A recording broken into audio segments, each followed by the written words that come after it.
o'limga olib borishi mumkin agar Ramazonda siz shunday taomlansangiz. Kuni kecha bo'lib o'tgan voqea.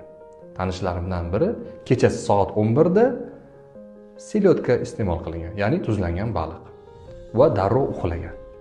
Ertalab turib, soat 4 da saharda qatiq ichgan. Ma'lumki, xalqimiz o'rtasida oq narsani oq narsa bilan aralashtirib bo'lmaydi degan qoida bor.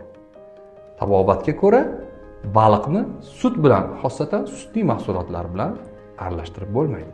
Buning natijasida, demak, qahramonimizda ich ketishi ro'y bergan. Tabobat qoidasiga ko'ra 70 xil mahsulotni bir-biri bilan aralashtirib bo'lmaydi. Undan tashqari, iftorlik va saharlikda och qolib turib birdaniga ko'p yeyish sizni, demak, oshqozoningizni yallig'lanishi, ya'ni gastritga va eng yomoni 12 barmoqli ichak yaralariga olib kelishi mumkin. Buning natijasida qorinda kuchli og'riqlar, qonashlar va eng yomoni ro'zadan qolib ketish mumkin.